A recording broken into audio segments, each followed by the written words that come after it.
This is GBIRL, the podcast all about the people and personalities in the business of esports, gaming, and streaming. Here is your host, Bill the Conqueror. All right, everybody, welcome back to the podcast. You know that I love gaming and I love all the things in gaming, and there are tons of stories of people who put in time and effort behind the scenes that we never see. And I have with me today a man who does exactly those things. He brings your favorite characters to life, and I got to meet him a couple of years ago down in Vegas. He has his own motion capture studio in Las Vegas, Super Alloy Interactive. I have with me one of the co-founders of Super Alloy Interactive. He's with me today, Eric Jacobus, and I would bet, Eric, that people probably have seen you in some of their video games. However, they don't know. They've probably seen you in some of their favorite games. They've probably watched you do all your awesome moves, and they have no idea who you are, right? Which is fine. I'm not in it for the glory. But thank you for having me on, and I'm happy to talk about all that fun stuff that I've done. And I'm excited to be here. I'm excited to work in this industry too. It's a very rewarding one. Yeah, perfect. And so okay, so I guess starting from the beginning, when you before you even got into what we currently call motion capture, sort of talk about your background a little, your skill set, because doing motion capture isn't just showing up and jumping around, right? Right. Motion capture. So before I did motion capture, it was a lot of years of indie filmmaking on zero budget, very low budget filmmaking. We got our start in a small town in Northern California. We were inspired by Jackass and Hong Kong films. We decided, hey, let's put the two together and make indie Hong Kong style action films. And so I learned how to move for the screen, using martial arts and stunts, and also how to create films, the whole filmmaking process. Mm-hmm. And then I did that for a little while, and then I did a small series known as Tekken in Real Life, which some people have seen, where I copied Tekken characters and just did their moves in my garage. And a lot of the Tekken characters were motion captured originally, and the characters' movements, for those who don't know what motion capture is, are recorded by a suit and so the performer wears a suit, and whatever that performer does is recorded in 3D so that they can stick it into a game. And so then what I did was I just recreated the moves from the Tekken game and put them back in real life. It was called Tekken in Real Life. And after doing that, Santa Monica Studio called me up, and they do God of War, and they were working on the latest one from 2018. And they said, you know how to move like a video game character, and you may not know that, but that's actually a skill in this market, in this motion capture world. And they called me in, and I did Kratos, Baldur, and a bunch of other characters in the 2018 God of War game. Wow. Okay, so when people see Kratos moving in God of War, that's actually you, right? Not always. That's the thing. Like, okay. The amazing thing about motion capture is that you can have 10 people playing one character. Now, my main role, and as Kratos, was doing the in-game combat. That was the primary thing that I did. So when you're walking around attacking and swinging your axe in God of War and doing the special moves, that's the stuff that I captured. And then in the cinematics, the non-playable segments, sometimes I was capturing Kratos, but other times I was capturing a smaller character, and then a larger stuntman would perform as Kratos. That was Chris J. And then the voice of Kratos was Chris Judge, and Chris Judge was the motion capture performer for the cinematics that were not action related. So a whole bunch of people can actually play one character in motion capture, and I find that actually really fascinating, because then you take the best skills that people have to offer, you cobble them all together, and you can make one character with a bunch of different people. See, that's really interesting, that being able to pull that off seamlessly, and it just seems like that there's a lot of detail work that goes into it, because not everybody walks the same or stands the same or moves the same. You know what I mean? Yeah, and again, and I always say this with God of War, that team really knows how to direct. When I came in the first time to do, the in-game motion capture for Kratos for the combat, they would direct me and they would say, he moves like this, he has this kind of walk, because not only were they telling me their vision for the character, but they were also trying to relay how the other actor had already been performing as Kratos, because they had already shot a bunch of cinematics with Chris Judge. And it's important then for the stuntman, kind of like a stunt double in a movie, to be able to move around like the actors so that there's continuity. And then that way also, the 3D animating team can tweak the 3D model and tweak the animation so that, if a stuntman goes in there and messes up, there's a chance that they can go and edit the 3D, but it takes a lot of time, and it's actually much more efficient for them to just shoot it properly on the day when they're actually motion capturing it. Nice. Okay, so you get the phone call to go in and say, we want you to be Kratos. We want you to fight like Kratos. So when you get that phone call, or get that email, or however it happened, so after making these indie films and training yourself, because it's not like you wake up and you learn how to fight. It takes a lot of effort that no one will ever see. So you get that phone call and you're getting a paid gig. So you put the phone down, and how do you feel? It saved my life, honestly. I mean, at that time, I wasn't working. I wasn't doing anything. Wow. And I was, we had just had our first child, my wife and I, and we were living in the Bay Area where rent was extremely expensive. Mm-hmm. And that job saved us 100%. So when I went in, I didn't know what the game was, because they said, hey, this is Sony, we'd like you to come in. They didn't even tell me what it was at first. So I went in, signed the NDA, mm-hmm. and then they said, you're playing and I said, what am I doing in here? And they said, you're playing a bearded man protecting his son. And I said, that's me right now. I think I can do that. Wow. So, it changed my life, and I really learned then how to move for video games on that game, mm-hmm. and that team really taught me. It was motion capture 101, 100%. Wow. Okay. So I have to say, I was not aware of that little piece right there, that you were struggling that much, and you get the magical phone call of, bang, here's Sony, we like you, we want you to come in. You're like, okay, whatever it is, I'm there, right? Yeah, because I did audition. I mean, it was a 1-day audition. It was 8 hours, and every motion capture day is 8 hours. It's like, it feels like an 8-hour audition when you're doing in-game combat for 8 hours. Right. But I was so hungry for it that I just worked nonstop for 8 hours, and I think that convinced them. Wow. Okay, so you get that first gig. So you work your butt off, you get paid, you got a little bit of cushion. So then from God of War, where'd you go next? After God of War, I got called to do Mortal Kombat 11. Wow. And which was yet another example where I had to sort of relearn a lot of things, because when you go from doing independent or even just Hollywood stunts, and you're kind of used to moving around like a stuntman on a film set, it's very different when you do motion capture, because you and without getting into too much detail, right. It's not like a free flow kind of performance capture, right? Because there are two kinds of motion capture. Okay. There's performance capture, which is for cinematics and non-playable moments, and also for movies. Right. And then there's in-game motion capture, and the two are fundamentally different. Yeah. Performance capture, you put, you get to just kind of act out a scene for a lengthy amount of time. Right. And then they cut, and maybe you do like a minute or two long of a take, and you're doing dialogue. Maybe they're recording your face as well, maybe your audio, and you're in all kinds of things, right? Mm-hmm. But then with in-game motion capture, and so that the cinematic motion capture is like filmmaking. Mm-hmm. It's almost the same thing. But in-game motion capture, it's like Legos. You're building the combat engine one tiny block at a time, and it's very meticulous. And if one of those blocks is the wrong size, like the whole thing kind of breaks.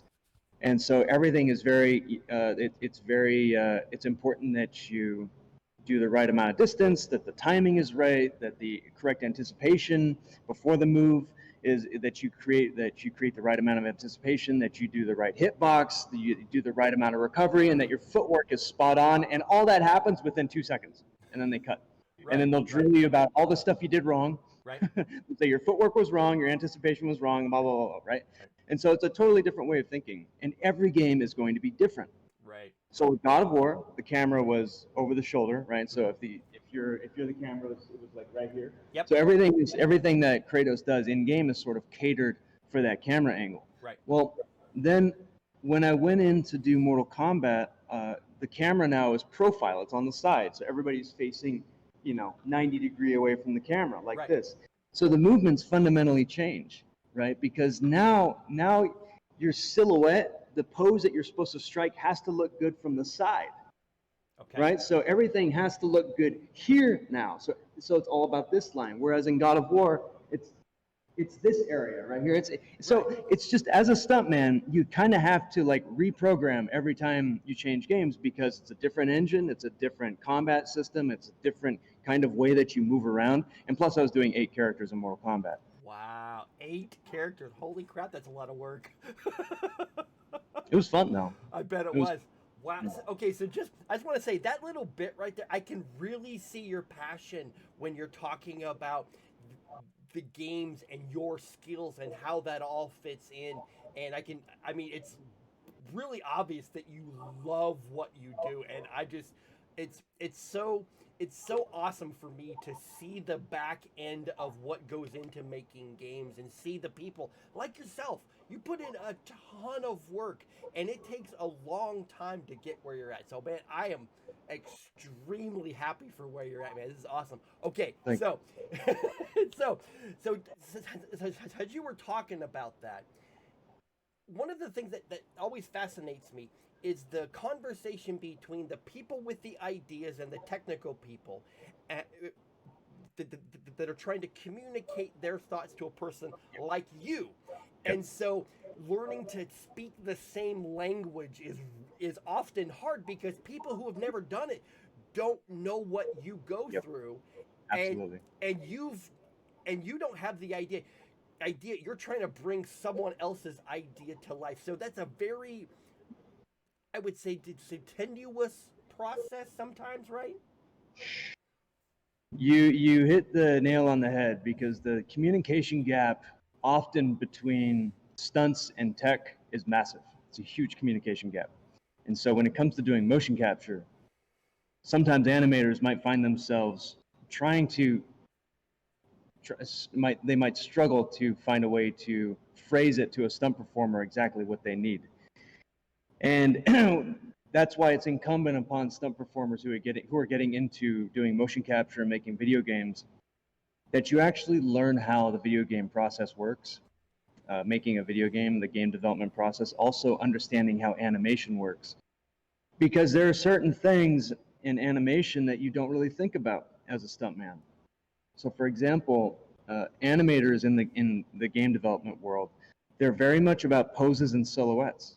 They're so geared toward that, and for a good reason, because those are the poses that you remember from the game. Mm-hmm. And so when they say, we want you to hit a good silhouette, well, that means that they want you to hit some kind of a cool pose in the middle of the move, maybe at the beginning of the move, and it's something that they can accentuate with a particle effect. They'll slow it down, et cetera, et cetera. And if you can understand that as a performer, then you can actually start asking questions. For example, how is this supposed to look in the end after the animator touches it? That can inform the stunt performer on how to move properly. And there are various other technical aspects too in a combat engine, such as, if you're thinking in terms of the game, let's say you're doing a combo, right? And it's a 3-hit combo, 1, 2, 3. Okay, so you're hitting X, X, triangle on a PlayStation game, right? Right. And so you hit X, X, but let's say you don't hit triangle, right? So you're doing 1, 2, what happens after 2? Do you step forward, right? Or do you stay in place? Got it. And if you're thinking as a performer, well, if I step forward, is that going to cause a problem? Because what if there's a cliff there? And your character walks off a cliff, for example, right? So being able to understand how game development works as a performer, I can't stress it enough. People who want to get into performance capture, motion capture, learn how to move around 100%, but also learn how the animation process and game development process works too. It can only help you. Wow, that was good stuff there. Now, I have to ask this question because this is my favorite game. I went on your website, superalloyinteractive.com, and I looked at some of the games you've done, and you've. So I'm not sure if it's you or somebody in your studio has done work on Destiny 2. And so there are some really unique animations in there that, from a motion capture standpoint, it's like I see some of these moves. I'm like, okay, how do you capture that? Like, there's a there's an arc titan move where you basically fly through the air like Superman, and and you and smash into things. So I'm thinking Right. like, how do you do some of that stuff? You know what I mean? Well, so our only job on Destiny 2 was shooting one of the cinematics for the Season of the Worthy expansion. Oh, okay. And so we did a cinematic for that game. So and we motion captured the cinematic for that. And so the cinematics team contacted us, and they wanted to create something with us. And they gave us some parameters. They gave us a little bit of creative freedom, but they had like a very clear vision on what they wanted to do. Mm-hmm. And so what they did was they said, "Hey, go for it." We did a live action previs. We sent it back to them, and we went back and forth, and they told us what they wanted from the live action previs, and then we went and motion captured it, Okay. sent them a final 3D layout of the entire scene, and then they took that and then they made one of the cinematics, which was the Anna Bray versus the Scions cinematic.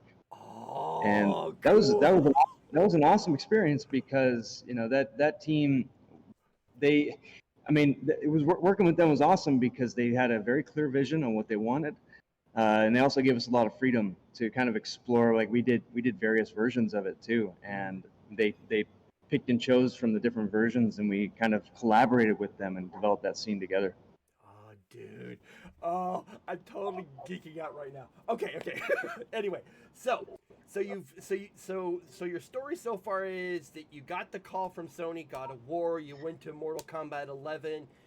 So at what point do you decide, okay, I'm gonna go from just being somebody who's a contractor, just show up, do some work, into what you have now, which is basically you have your own studio, right? Yep, I'm in it right now. This is it. Yep, this is it. Yep. So it was after doing God of War, Okay. and we there was someone in Chile who was doing a game convention. He wanted me to go down to Chile and be Kratos on stage because the game had just come out. Oh, And, wow. and Sony had released a video showcasing what I had done Mm-hmm. in the motion capture, which is huge. And so this Chilean game show called Festa Game, they say, "Hey, will you come out and perform as Kratos?" And I said, "It'd be even cooler if we could do a 3D version of Kratos live, where I have a motion capture suit and we project Kratos up on a TV or Yes. up on a Yeah. on a LED panel, Yep. and just do a motion capture session, basically." And Sony, unfortunately, it wasn't going to work out because of various technological issues and stuff like that. But I ended up going down there anyway, learning how to do motion capture so that we could put something on this LED wall, and we ended up putting a Chilean fighting game character up there, and it's from a game called Omen of Sorrow. Oh And my gosh. I found Omen of Sorrow when I went to Evo 2017. Holy crap, that's amazing. yeah, yeah, so they were there and they gave us one of the characters, and we essentially I put the motion capture suit on. It's called an Extend suit, so it's entirely portable. It doesn't require cameras. It's inertial. Mhm. And put that thing on, you connect it to the computer, you rig the character model to the skeleton from Extends, and then you move around, and then you see the model moving around in 3D. And we projected that up on the LED, and it was a hit. And then at that point, my business partner and I, who's also my brother-in-law, Zach, we looked at each other and we said, "I think we got to do something like this. Like this is pretty cool because we could be providing these motion capture animations to these game studios."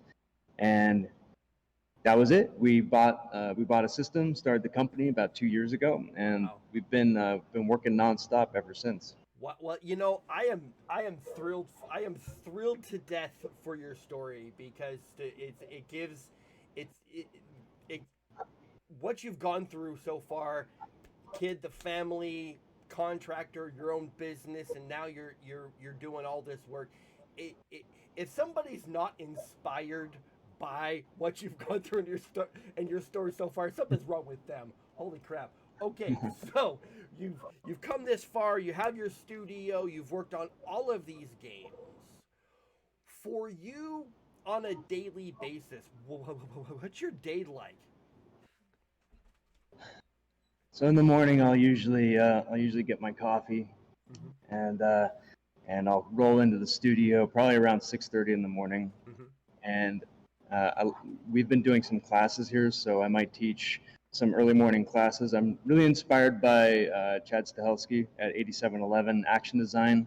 They do classes there, like screen fighting classes, but I'll do motion capture classes, Wow. in-game motion capture classes, and I'll do other things like screen fighting and previs classes and things like that. Mm-hmm. With a small number of people in here. Mm-hmm.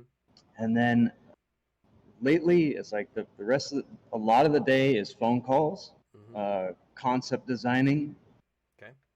developing, on paper some kind of a plan for a game project or a film project. We might also be doing, we also do in-house content. So we create our own short films, and so maybe 15-20% of my time is dedicated to that, which will be writing, Mm-hmm. pre-vising, storyboarding, concepting, et cetera, et cetera. And then a lot of emails and a lot of Zoom calls. But Yeah. on the days when we're actually doing a motion capture shoot, we usually start around 7:30, get everything set up, test it all out, make sure the system's not going to break Mm-hmm. in the middle of the day. We spend probably an hour and a half doing that. Start shooting at 9 a.m., shoot nonstop with an hour lunch, and break at 5, stop at 5, and then break it all down for an hour. And that'll be a typical motion capture shoot day. And then I'll take all the data, uh, process all of the reference video, compile it into a nice package, send that off to the client, and then our work is done until the next shoot. So, so for somebody like yourself, who, like I said, started as a contractor, you have your own studio. It this is this might sound like an odd question. So I'm sure you get proposals, and you're like, yeah, I don't really like this idea, or this doesn't feel like something that would work for what we do. So the first time that you could actually turn down a project just for, this doesn't fit, or, I don't really have the time for this right now. So the first time that you could say no to something, Yeah. for the first time you could say no to something from your perspective, what's that like for you? Yeah, there was an Indian project. So just to a little bit of background info, in Right. early 2018, Dennis Rule and one of my creative partners, he and I were hired to do an Indian film called Man Who Feels No Pain. You can see it on Netflix. If you search for Man Who Feels No Pain, it might show up as Mard Kodard Nahi Hota as the Indian name. Okay. And the director wanted a very Hong Kong style action film, and so we pre-visited it. The two of us went over there as a two-man army and did a pretty good job. You guys can see for yourself. Mm-hmm. And then after that movie came out, we had a whole bunch of calls about doing Indian projects. A lot of Indian people call me up on my phone, and they call you on your phone. Like they get your WhatsApp number and they start calling you. And so, and we had a lot of them. And the one that pained me the most was this one where it required a lot of wire work, and it was just not going to work. I mean, we prepped with them for a couple months, and I had to walk away from it. And that stuff pains. It's hard because you're developing an action vision in your head, and you're trying to develop what the director wants Mm-hmm. in your own head, and you're investing a lot of brain power into this. And when you walk away from something like that, part of you leaves with it. Yeah. That's just how it goes. And there is a certain amount of freedom that you feel in being able to do that, and then also the fact that I now had two children, two young boys, and going away to India for 2 months was going to be almost impossible at that point. And that's been a determining factor for a lot of these, which is, can I stay here? If I can't stay here, I might not be able to do the job, or can I send somebody else in my place? And that's sort of that's been it's been very clarifying, being able to set those boundaries. And another one is I don't work on the Shabbat, which is Friday sundown to Saturday sundown. I observe that, so I just don't work then. And sometimes that's a deal breaker. It's a deal breaker for most movies. Okay. So if I were to be brought onto a stunt project and I said, yeah, but I have to stop working at sundown on Friday, a lot of the time they go, ooh, yeah, that may not work out. And so, but that's just something that when you have your priorities lined up, then work is just going to have to take second priority to things like that. Exactly. Wow. Wow. Okay. So just throughout this interview, we've gone from you being a sort of a stunt man, motion capture, working on big projects, into owning a business and handling not only the marketing side but the technical side. You're running classes, you're training people. You've become like the full package of what it means to be your own business. And so there's a lot to that. Takes a lot of patience. I'm sure you felt at times like, this sucks, I don't want to do this anymore, I hate this. Never. Never. But so for people who see you and see what goes on behind the scenes for motion capture and in video games, what sort of advice can you give to somebody who's like starting, somebody who's fairly young, maybe has some athletic skill, and then somebody who's kind of like, maybe they've worked into a bit of a career and they want to kind of go to the next level? Yeah. Well, I want to say, first of all, that it's not just me here. Okay. That's for sure. I mean, Zach has taken up, an equal burden by doing the business side of the business. Right. I'm the creative, the mad scientist, right? And I'm the one that wants to mix chemicals all day, and he's the one that says, no, don't mix those chemicals. It's going to blow up the warehouse. It's costs too much to buy gypsum. Don't, Right. And so he'll kind of put me in check there. And then we also have our motion capture team, where if I don't have a team, then I can't motion capture. It's going to take 3 times longer without a team. So we have like Mark Johnson, Cordero Roche, and Mike Foster, and they'll come in and do they'll be the on-site motion capture team. And then I also have, if you want to do great action as a performer or as a choreographer, you absolutely have to have other performers who are just as good, if not better than you. Right. And or at least willing to learn, because I'm a firm believer that you're only as good as your opponent in this game, and that's true in so many areas of life, but it's definitely apparent on screen when you're fighting. Well, it doesn't matter how good you are if the guy you're fighting against isn't doing the right blocks. If his timing's off, then you're going to look bad. Right. And it goes the same with if you're fighting an actor who's not a trained stuntman. You have to help them look good by pulling your weight. So it's all about team. If you want to really succeed in entertainment, then team is I can't stress it enough. To have a team that is dedicated and talented and helps bring you up, and then everybody comes up. So that's one thing I would recommend, is that the lone wolves out there, yeah, and I lone wolfed it for a long time with the Tekken in real life, absolutely. But then at a certain point, you got to get a team together, and and that might mean joining another team. That might mean creating your own. Maybe you and a bunch of buddies have a culture that just becomes a team, whatever it is. That stuff is incredibly important. In terms of just being a performer out there, there are so many performers that are incredibly talented, and they're all more talented than I am. And if you go on Instagram, you'll find them right away, And so the question then is, what is it that keeps them? The question is like, how do you go from being a performer who's just showing your skills to actually bringing them to the marketplace and finding a good outlet for them? And I believe that it sounds simple, but it's complicated. As a performer, as a creative, The way that you create is you take two things that have never been put together before, and you put them together. Yeah.